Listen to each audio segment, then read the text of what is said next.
Welcome to Program 10.5a on the IBM Selectric typewriter. Under the title Sundry Mechanisms, we will study the Platen and feed rolls, the line spacing mechanism, and the fabric ribbon mechanism. The prerequisite for this program is a familiarity with the mechanisms of the Selectric typewriter covered in training programs 10.1 through 10.4. This represents a cross-section of the paper support mechanism. If you're not yet familiar with any of these names, be sure to learn them now. The function of the parts in this drawing is to hold the paper in position during typing while at the same time allowing the line spacing or vertical feeding of the paper. The paper is held in the machine using the platen, the feed rolls, and the bale rolls to do the holding. It is guided into the machine using the paper guide to establish the left-hand margin, and the paper deflector as well as the card holder to guide the paper around the platen. Through the use of the platen ratchet and the index pawl on the standard American machine, it is possible to rotate the platen top to the rear by 1 or 2 teeth of the platen ratchet. In the process, the machine feeds the paper by the vertical space needed for 1 or 2 typing lines. The resiliency of the rubber around the platen absorbs the impulse of the type element during printing, while at the same time providing a firm backing for the paper onto which the character is being printed. Now, please remove the platen from your typewriter and have it within reach, so you can follow on the hardware what we will explain using an exploded view of the platen. As you remove the platen, notice the indicated detent roller, and on the other end of the lever, the rather strong detent spring. During typing, the angular position of the platen is maintained by the action of this detent upon the teeth of the platen ratchet. Notice also that the platen detent is held in position by the indicated pivot pin. This pivot pin is not mounted onto the power frame of the typewriter, but rather onto a plate which is the right side frame of the platen carriage. This platen carriage can move forward and rearward to enable the operator to compensate for paper thickness using the multiple copy control lever. As you operate the multiple copy control lever, you will find that the platen carriage at the rear slides on the shaft indicated by the blue pencil, and at the front, on the eccentric indicated by the red pencil. Notice also that the eccentric controls the vertical position of the platen. These eccentrics on both sides of the platen carriage should be positioned so that their fat portion is oriented toward the same general direction. As mentioned, at the rear the platen carriage is supported and guided by the shaft of the copy control lever. The same shaft also holds the eccentric, which enables us to move the carriage. Notice that on level 2 machines, the copy control eccentric should be adjusted so that the eccentric points up when the multiple copy control lever is in position. Be sure to also observe the platen hold-down latch, purple in this drawing, and that it pivots around another eccentric. We adjust this latch so that it holds the platen bearings, or bushings, firmly in position. When the platen is held in position by these latches, it should not have any vertical play, and as we then turn the platen, the bushing should remain motionless. No binds should result from the grip of these platen hold-down latches. As we remove the eccentric, however, we find that the platen carriage actually rides on a wide washer mounted on the eccentric. The vertical position of this washer is also controlled by the eccentric we have removed. We conclude, then, that the height of the carriage, and thus the height of the platen, is in fact controlled by the mentioned eccentric at the front end of the platen carriage. There's a bit more to the platen assembly than what meets the eye at first glance. The shaft, colored yellow, visible between the platen and the driver, is an integral part of the platen. All of the parts to the right are mounted on it. The driver and the ratchet are assembled so that the holes in the driver fit over the pins in the ratchet, with a compression spring between them. This means the driver and the ratchet will always have to rotate together. When one of them is made to rotate, the other one must rotate also. The indicated retainer establishes the rightmost position of the ratchet, and therefore a fixed point for the right end of the compression spring between the ratchet and the driver.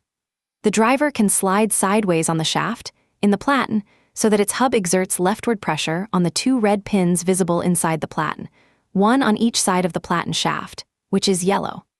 On the outside edge of the driver, there are serrations, which engage with the serrations on the right inside surface of the Platen core. Thus, we discover that the Platen becomes angularly locked to the driver, which in turn is locked to the ratchet. This indicated shaft is used to mount the left Platen knob and a light compression spring. The bushing, colored yellow, actually fits over an extension of the Bakelite or nylon Platen core at the left end of the Platen, colored blue in this drawing. The indicated shaft can move sideways inside the Platen, but it cannot be turned without also turning the Platen. When it is pushed toward the right, into the Platen, it acts on the two pins at the right end of the Platen, with the end result that the driver is pushed rightward out of its engagement with the serrations inside the Platen. Considering that the ratchet, which is held in place by the detent, also holds the driver, and that the Platen is now no longer connected to the driver, we find that we can turn the Platen by any variable angle, independently of the positions determined by the ratchet and the detent, when we press the right Platen knob into the Platen. Be sure to check this out on your Platen. To the right of the ratchet and the keeper, we find the line position reset lever, which pivots on a shoulder of the large right Platen bearing or bushing. When the Platen is in the carriage, it is possible to disengage the detent roller from the ratchet by rotating the line position reset lever top toward the front. Be sure to also investigate this on your machine. And while you're at it, notice the page end indicator mounted directly onto the right Platen knob. At rest, the line position reset lever, as well as the page end indicator, are both held in position by the friction developed through pressure washers. The side plates of the Platen carriage on older machines were held together principally by the one-tie rod, shown in yellow in this drawing. But on modern machines, the Platen carriage is substantially more rigid due to this A-frame. Take whatever time you need to examine the construction of the Platen carriage on your machine. Let us now examine the paper feed mechanism. On level 1 machines, the paper feed mounting arm is at the rear, mounted on the carriage tie rod, shown in yellow. The tie rod provides 2 of the minimum 3 support points for a part. At the center of the mounting arm, the feed roller actuating shaft, or feed roll release shaft, provides the 3rd support point. Thus, we have a fixed position for the paper feed mounting arm. At the front end, the paper feed mounting arm has a stud which provides the pivot point for the rear feed roll arm and the front feed roll arm. At the indicated spot, both feed roll arms are connected to the feed roll tension arm. The feed roll tension arm can be acted upon by the operator when she uses the paper release lever.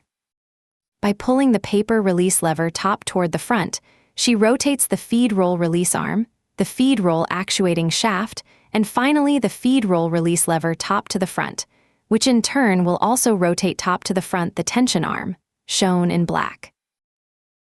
The indicated feed roll pressure spring, also called the tension spring because it acts on the feed roll tension arm, has the job of keeping the typing paper pressed against the Platen. Very simply, when the operator pulls the paper release lever toward the front, the resulting top-to-front rotation of the feed roll tension arm stretches the tension spring and releases the pressure of the feed rolls against the Platen. The paper is thus released. Finally, we call your attention to the center support bracket for the carriage. It supports the carriage tie rod, in yellow, and the feed roll shaft without interfering with the horizontal movement of the carriage. Notice also that the tension spring can be connected to various holes in the tension arm. This enables the technician to adjust the feed roll pressure, or tension. This tension should measure approximately 1 kilogram. On the machines equipped with the A-frame, the feed roll support system is substantially simpler. The feed roll tension, or pressure, arm pivots at the point indicated by the red pencil. The spring indicated by the blue pencil provides the tension which is translated into feed roll pressure onto the Platen, or the paper. Instead of separate front and rear feed roll arms, the level 2 machines have only one lever, which pivots at the point indicated by the yellow pencil.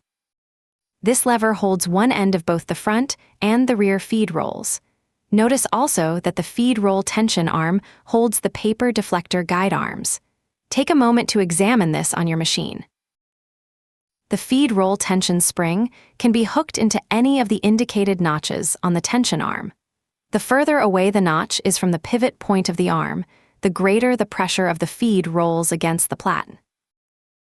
Through the use of the paper release lever, which in actuality is a cam, we can rotate, top to the front, the indicated feed roll actuating shaft or simply paper release shaft. Through the resulting rotation of the shaft and the clamp indicated by the blue pencil, we can lower the feed roll tension arm. The clamp acts on the feed roll tension arm at the point indicated by the red pencil. It is important that the clamp, or the release lever as IBM calls it, allow the full pressure of the feed rolls to act on the platen when the release mechanism is at rest. On level 1 machines, it is important to adjust the clamp, or the release arm, so that when the feed rolls are fully released, the front arms do not interfere with the movement of the carrier. As the paper is fed into the carriage, it is guided around the platen, first by the deflector or paper pan, indicated by the red pencil, and then by the card holder, blue pencil. Finally, in order to feed the typed page to the rear again, the paper bale and bale rollers, yellow pencil, keep the paper around the platen even beyond the maximum reach of the card holder. The pressure of the paper bale rollers onto the written page originates from these toggle springs, or hairpin springs, as IBM calls them. One of the most frequently needed adjustments is that of the position of the card holder. The clarity of this adjustment frame would be just about self-explanatory were it not for the inversion of the position of the red arrows. On the left, we have a front-to-rear adjustment only of the card holder. The adjustment arrow for it should be the one under the picture of the card holder on the right side of the frame. After the front-to-rear adjustment has been carried out, the card holder must be aligned vertically and horizontally with the writing line. Notice that IBM recommends that we use the letter V for this purpose. To avoid parallax effects, it is important to keep in mind that the vertical adjustments of the card holder must be made with the observer in the approximate position of the operator. Our next topic is the index mechanism. We mentioned in learning programs 10.1a and 10.3a that the index mechanism does not have a selector latch.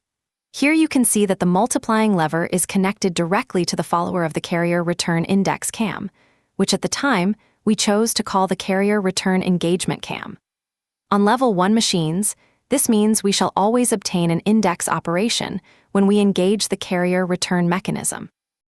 Through the multiplying lever stop, it is possible to adjust the amount of motion that will be transmitted to the index link, and ultimately to the index pawl, which ends up rotating the platen. After you have studied the motion of the various parts on this diagram and compared them to the index mechanism of your machine, take a brief pause to familiarize yourself with the new names introduced in this frame. The various red arrows should considerably simplify your motion tracing efforts. Using the index selector lever and the so-called selector cam, at the upper right in this frame, the operator can control the rest position of the index pawl. The rest position of the index pawl determines the amount of motion needed to engage the index pawl with the platen ratchet, just as we saw before in the rotary backspace mechanism. This is how the operator can choose single or double line spacing. Be sure to examine this operation carefully on your typewriter before continuing. When the index selector lever is in the position shown here, it has been turned all the way top to the front, and the stud of the index pawl is pushed all the way forward by the line space cam. Obviously, it will take quite a bit of index pawl carrier movement to cause the index pawl to engage with the ratchet. All this movement constitutes lost motion, but it was lost on purpose. Once the pawl has engaged with the ratchet, the remaining travel of the pawl is only sufficient to advance the platen ratchet by 1 tooth. At the maximum forward position, the index pawl meets the platen overthrow stop, preventing inadvertent extra spacing. When the index selector lever is positioned in its maximum top-to-the-rear position and held there by the hairpin or toggle spring, the rest position of the index pawl is considerably closer to the ratchet. Early engagement of the index pawl with the ratchet enables us to line space the platen by 2 ratchet teeth rather than just 1. Take a moment to investigate these features on your machine. Here too, the adjustments of the mechanism are rather simple and few. First, we adjust for the proper amount of motion. For the majority of American market machines, in which the ratchet has 27 teeth, we need approximately 9.5 millimeters, the equivalent of the width of the hooverometer. We must vary the position of the multiplier lever stop until we have obtained the desired amount of motion. If you observe the specifications on the left side of this frame, you notice that there is quite a variety of ratchets, and that some require special adjustments. You may also encounter a variety of levels or models of this mechanism. Let us talk you through the adjustment sequence of one of them. For the remaining models or levels, we recommend that you make use of the adjustment manual wherever you need it. On dual pitch machines, it is critical that the index link be able to disengage and re-engage with the large index bridge or transfer bell crank. This is needed because the index carrier return engagement, CAM, is also used to drive the rotary backspace mechanism. During a backspace operation of a dual pitch machine, the index mechanism is deactivated through the rearward motion of the upper end of the index link. This link filtering is accomplished by the action of the backspace interposer. At the end of the backspace operation, the link must be allowed to relatch with the large index bridge or transfer bell crank, as IBM calls it. To ensure this relatching, there is an adjustable stop lug for the rest position of the index bridge or transfer bell crank. Be sure to notice the recommendation concerning pawl engagement in the bottom left corner. Strict observance of the index pawl centering with respect to the ratchet teeth is a must for reliable operation of the mechanism. If you have a 27-tooth ratchet on the Platen of your machine, after reinstalling the Platen, you should depress the index link and then manually cycle the machine until the pawl is just bottomed in the ratchet. Then check for the illustrated condition. First, we move the Platen overthrow stop all the way to the front. Then, by hand cycling the typewriter, we adjust the index link so that we obtain the desired Platen motion without interference from the overthrow stop. Finally, we position the Platen overthrow stop as shown. One of the finest features of the IBM Selectric line of typewriters is the ribbon cartridge. IBM was the first manufacturer to introduce a ribbon cartridge into the typewriter business, and the idea has since won many followers. This fabric ribbon cartridge is used with the only ribbon system that has auto-reverse capabilities. Whenever we think of any ribbon mechanism, we can immediately divide it into two segments: the ribbon lift mechanism and the ribbon feed mechanism. On fabric ribbon mechanisms, the height of the ribbon lift motion is pre-selected by the lever indicated by the yellow pencil. It is called the ribbon lift control lever. The four possible positions are the low, medium, high, and stencil positions. The lever on the right is the load lever. It merely lifts the ribbon lift guide assembly to allow easier access to the lift guides during ribbon installation. As we remove the ribbon cartridge, we find that it was held in place by retainer springs, one of which is indicated by the red pencil. The function of these retainer springs is twofold. First, to hold the ribbon cartridge in position by acting on the surface indicated by the yellow pencil. And second, to provide a drag for the ribbon supply spool during ribbon feed operations.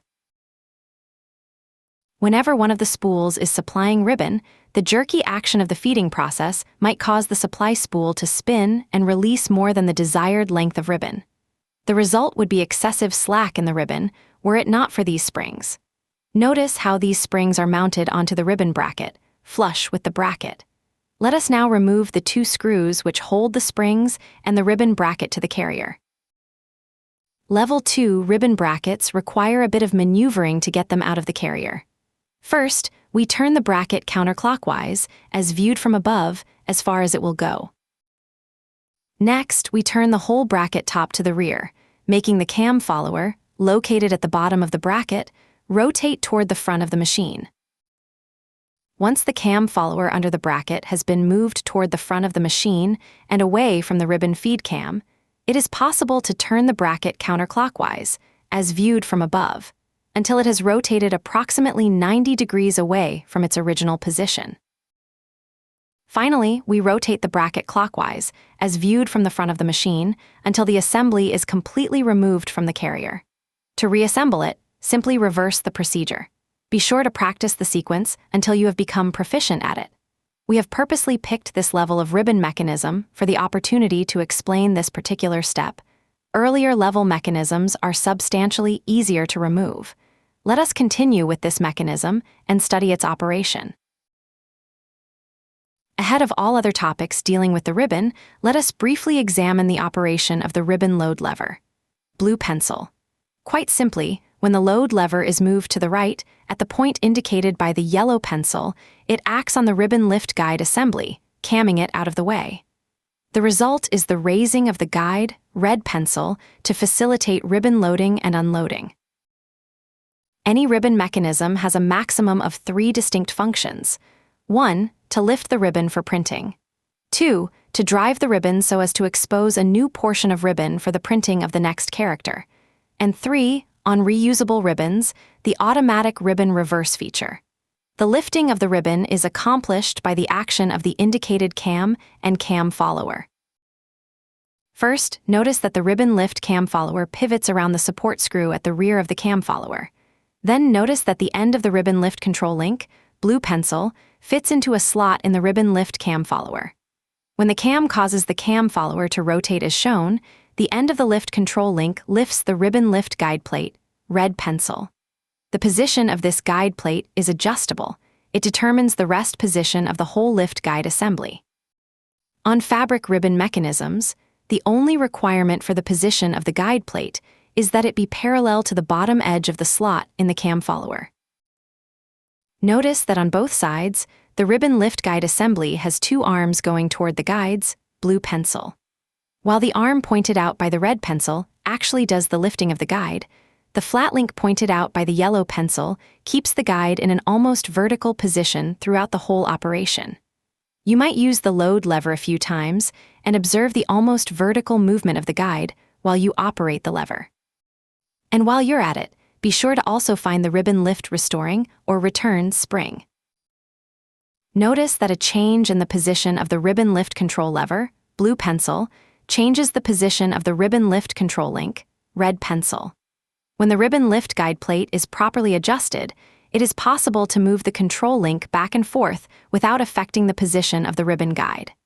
The only exception occurs when the control lever is moved all the way to the right of the carrier, into the stencil position. Again, as you examine this detail, notice that the rearward motion of the link, indicated by the red pencil, is accomplished by spring action, and that the movement of the link toward the front is accomplished by the action of the ribbon lift control lever. There are a total of 4 positions for the ribbon lift control link within the slot in the ribbon lift cam follower, shown in yellow. As mentioned, these positions are controlled by the ribbon lift control lever. In the stencil position, the control link is located very close to, or almost above, the pivot point of the ribbon lift cam follower. Furthermore, we notice that the ribbon lift guide plate has a cutout right over the control link when the link is in the stencil position. This results in no ribbon lifting when the control link is in the stencil position. At this point, take some time to investigate this portion of the ribbon lift mechanism on your machine. By now, you have probably noticed that the length of the ribbon lift control link is adjustable.